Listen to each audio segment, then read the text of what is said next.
با درود خدمت شما عزیز دلم. عزیزم در خدمت هستم با یک انرژی خوانی دیگه از سری انرژی خوانی های فال رقیب. موضوع این لحظه انرژی خوانی ما این هستش که رقیب چه کارا کرده. بله، طرف احساسی چرا دست رقیب عصبانی هست. میخوایم بدونیم که چی کار کرد. از نگاه طرف احساسی به رقیب میخوایم نگاه کنیم، ببینیم که طرف احساسی چه مسائلی رو میخواد آشکار کنه. با نمایش خداوند و یاری کائنات، آمین که کائنات هر آنچه که بر شما پنهان هست، هر چیزی که شما نمیدونی در مورد رقیب رو و در رابطه با رقیب و طرف احساسی همه رو برای شما عزیز دلم آشکار کنم. بله، آمین که کائنات هر آنچه که پنهان هست رو آشکار کنه. خشم طرف احساسی رو داره بهش اشاره میکنه نسبت به رقیب. بله، میخوام بدونیم یه دکه دیگه کمک بگیرم ببینم این خشمین عصبانیت طرف احساسی به خاطر چی هستش. بله، ببینیم از این دک کمک بگیریم. با توضیحات کامل هست این دک. خوبم برش بزنیم ببینیم این خشم طرف احساسی بله تا کارت داد به خاطر چی هستش. میگه عقب نشینی کردن. بله، رقیب کارایی میکنه که طرف احساسی همش از موضوع خودش عقب نشینی کنه، از خواسته هاش بگذره و اوتانچ بله خجالت زده بشه. یعنی یه کاری کرده که طرف احساسی شرمنده شده، یک آبرویی از طرف احساسی برده اینجا. بله، و میگه که حال دل طرف احساسی اصلا خوب نیست به خاطر اون کاری که رقیب انجام داده و تحت فشار بودن طرف احساسی رو داره بهش اشاره میکنه. میگه یک کاری کرده که طرف احساسی خیلی خودش رو تحت فشار احساس میکنه. نگاه های مردم اطرافیان نسبت به طرف احساسی سنگین هستش و میگه که تحت فشاری هست که نمیتونه از زیر اون بار فشار بلند بشه. بنابراین رقیب کاری کرده که واقعا طرف احساسی شرمنده شده و آبروریزی بزرگی برای طرف احساسی انجام داده و میگه طرف احساسی قدرتش رو از دست داده و میگه اراده خودش رو حتی از دست داده. انگار که وابسته کرده طرف احساسی رو یه جوری به خودش، یا اعتماد به نفس طرف احساسی آورده پایین، آبروریزی به پای کرده که طرف احساسی نمیتونه سرش رو بلند کنه و نیت بد رقیب رو داره بهش اشاره میکنه و میگه طرف احساسی بله کینه گرفته و خیلی عصبانی هستش و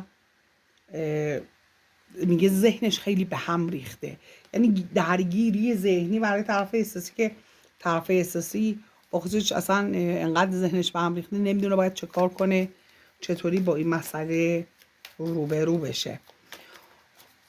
حالا میخوام بدونم مثلا این مسئله در خصوص چی هستش. اجازه بدید از همین دک بپرسم مسئله اصلا در خصوص چیه. همین که کائنات هر آنچه که پنهان هست رو آشکار کنه. مسئله در خصوص چی هست این آب ریزی رقیب.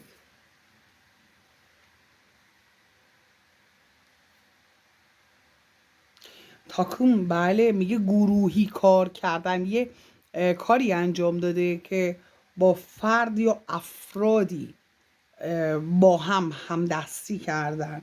در مورد یه دستیسه انگار داره صحبت میکنه.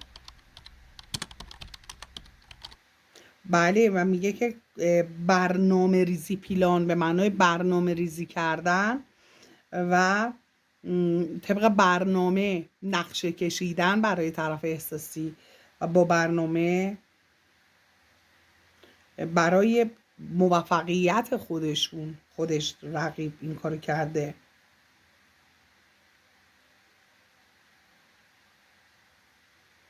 برای میگه ترفیع گرفتن، پیشرفت کردن و از شرایطی به شرایط بهتر رسیدن.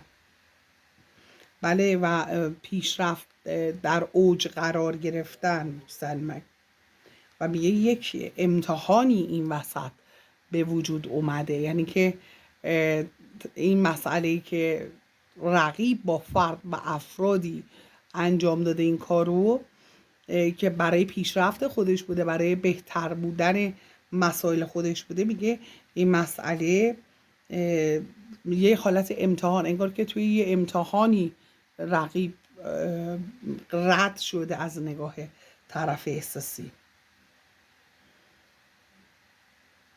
و قدرتش رو هم از دست داده. میگه همون بازم به اون بی اراده بودن و نیت بد بودن، عصبانیت و بله مسائلی که برای طرف احساسی اومده بود که عصبانی هستش، ناراحت هستش در خصوص این مسئله. بنابراین مسئله در خصوص پیشرفت بوده. ببینیم که مالی هست یا احساسی. کارت چی میده؟ بله دزدیدن، یه چیزی رو بردن و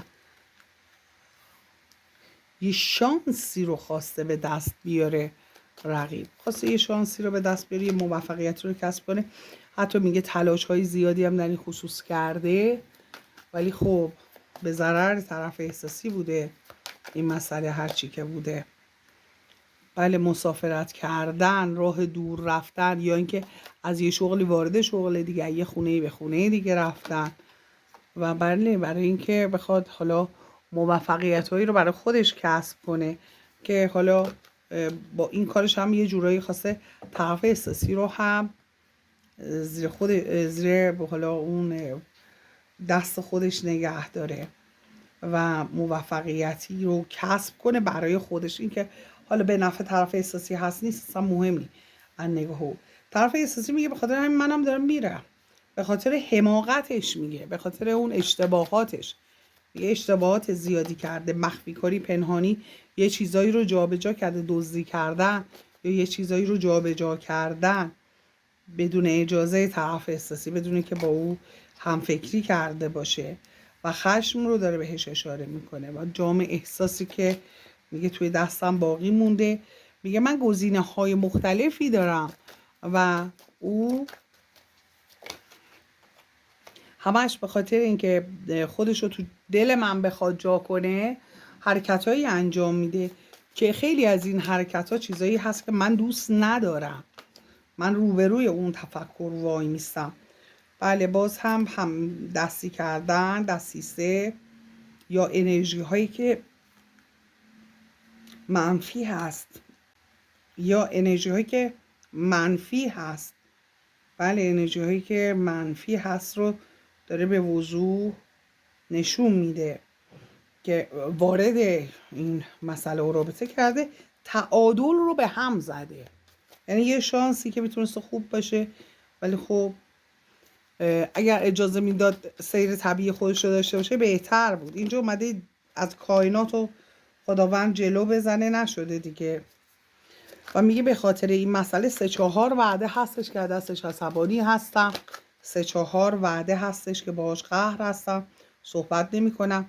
اون به خاطر اون غرورش، خودشیفته بودنش، به خاطر اینکه فقط به خودش فکر کرده، حرکت کرده و با دیگران هم دستی کرده و به من هم نگفته و من رو جلوی دوست آشنا شرمنده کرده برای قدرت طلبی خودش. میگه ولی خب خبرها که به من میرسه و من میدونم یه پایان دردناکی هم داشته. بله میگه منم باهاش قهر کردم، من میخوام باش کات کنم، تموم کنم همه چیو و همش یا بچه، اگر بچه‌ای دارن بچه داشتن رو بهانه قرار داده، یا حالا اینکه هی توی رابطه خواسته وقت بخره، رابطه رو به سمت ازدواج ببره، یا اگر توی ازدواج بوده بچه ها رو بهانه کرده، بچه رو بهانه کرده، انتظار کشیدم. میگه که همش من تو فکر یک فرصت خوب هستم و حاضر نیستم، نه از نظر احساسی نه نظر مالی، حاضر نیستم براش یه قدمی بردارم. همه چیز برام آشکار شده. میگه بله میگه به خاطر اون که مخفیانه بدون اینکه به من بگه رفته این کارو کرده از دستش ناراحت هستم. سقوط این رابطه فقط به خاطر همین مسئله است. پایانی که میخوام بدم به خاطر این مخفی کاریه، به خاطر اینکه خیلی چیزها رو برای من خراب کرده. بار رو ببینید چه بار سنگینی میگه رو دوش من گذاشته، منو شرمنده کرده و خجالت زدم کرده. شراکت با فرد یا افرادی رو داره نشون میده، همونطور که ما لازم میفهمیم.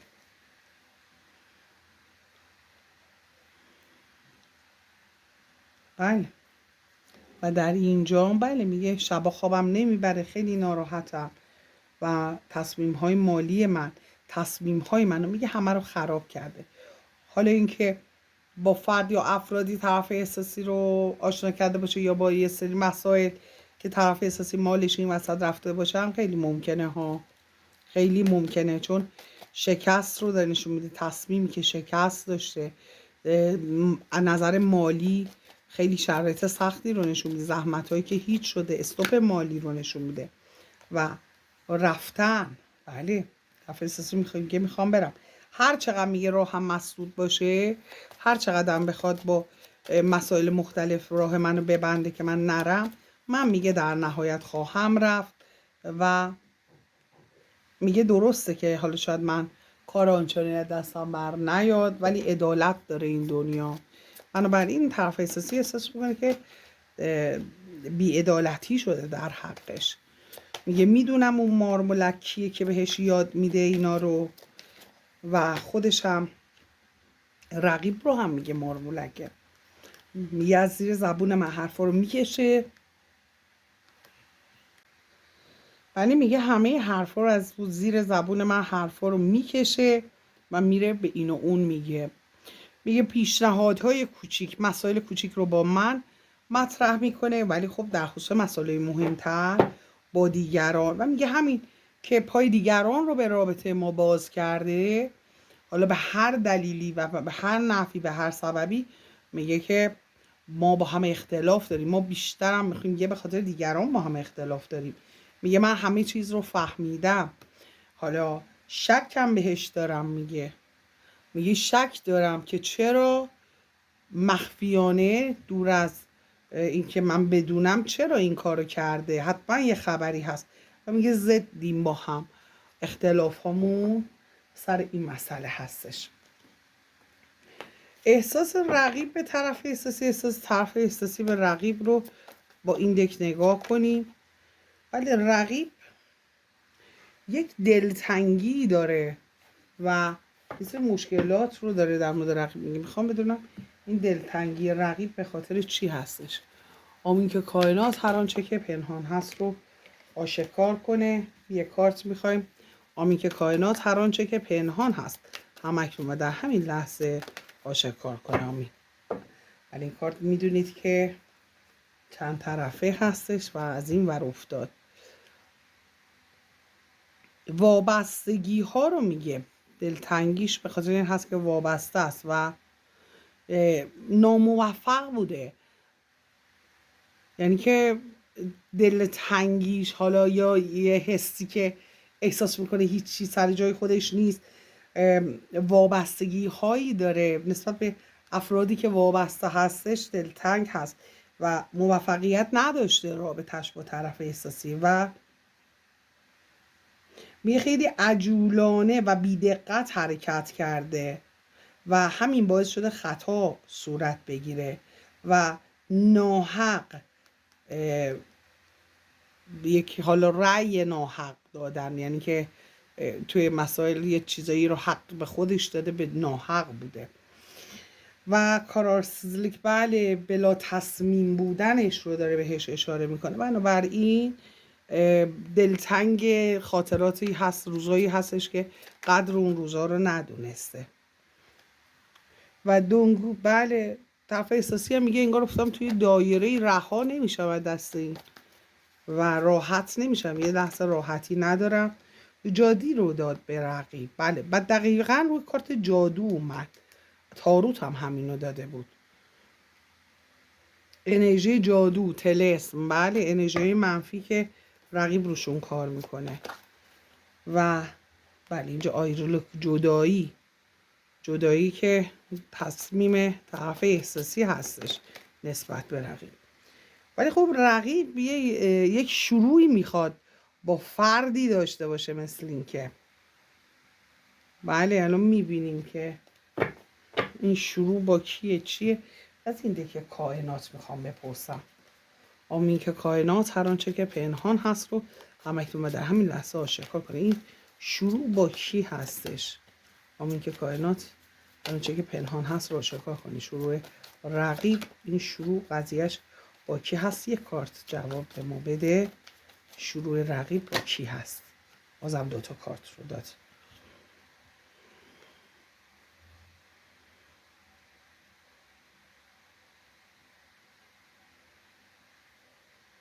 ولی میگه بی تفاوت دیده میشم و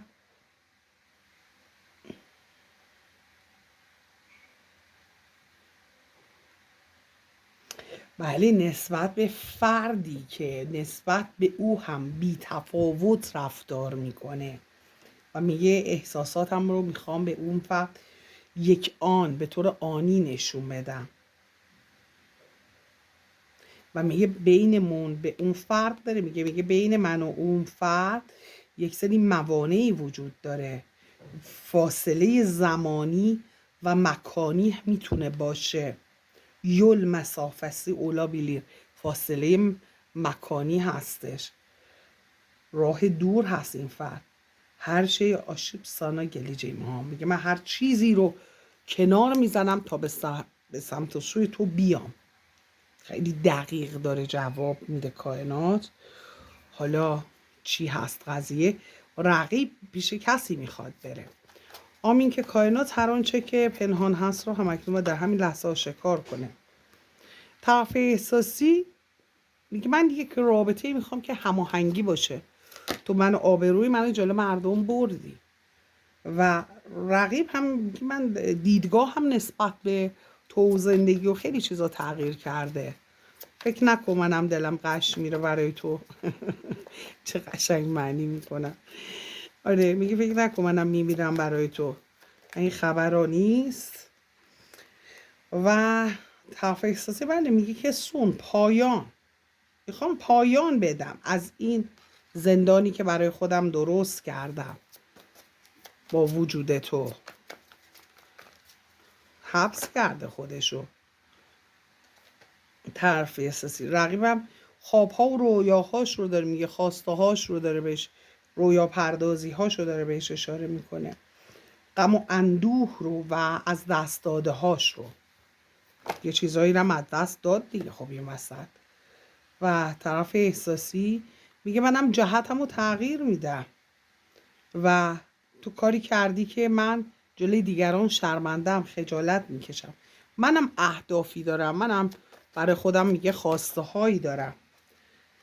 و رقیب ببینید کاری که طرف احساسی میکنه یا حرفی که میزنه، ببینید رقیب رو خیلی شوکه کرد و میگه انرژی هامون با هم فرق میکنه. رقیب میگه دیدگاه هامون همه چیمون با هم فرق میکنه. میگه طرف احساسی بله میگه من طرف احساسی هم میگه من منتظر یک نامه هستم، یک خبر هستم. حالا اگر عقل باشن ممکنه من دنبال مسئله دادگاهی باشه. رقیب میگه من یک عشق واقعی میخوام. طرف احساسی هم میگه منم میرم دنبال یک رابطه، کسی که منو برای همیشه بخواد، نه اینکه مثل تو برای من بازی در بیاره و آبرو و حیثیت منو ببره. بله و رقیب میگه که آشکاتشی بله آتش عشق جاودانه میخوام و تو پتانسیل عشق خوب رو میگه نداری، تو نتونستی. و طرف احساسی هم میگه تو زخمهایی به من زدی که سالیان سال زمان میبره تا بخوام اونا رو ترمیم کنم. رقیب هم بله اینجا تفاوت‌های فرهنگی میتونه باشه، خانوادگی میتونه باشه، تفاوت‌های دینی میتونه باشه، تفاوت‌هاتون طبقاتی میتونه باشه. در مورد اون تفاوت‌ها صحبت میکنه رقیب. و طرف احساسی میگه منم میرم دنبال یک رابطه‌ای که توش شفا باشه، سلامتی باشه، یک رابطه سالم، یک رابطه‌ای که به من کمک بکنه، اون رابطه‌ای که دوست دارم. ولی ایز دلم اون رابطه‌ای که دوست داره رو میخواد. میگه میخوام شفا بدم به خودم، به رابطه‌ام، به زندگیم. معلوم کنم همه چیمو. برای ایزا دلم اینم از اینجا خانی این لحظه چون تا این لحظه لایک سابسکرایب نکن، لطفا لایک کن سابسکرایب کن، از چنل خودت حمایت کن. در نور باشی و شب و روز بر شما ایزا دلم به خیر و خوشی باشه. آمین.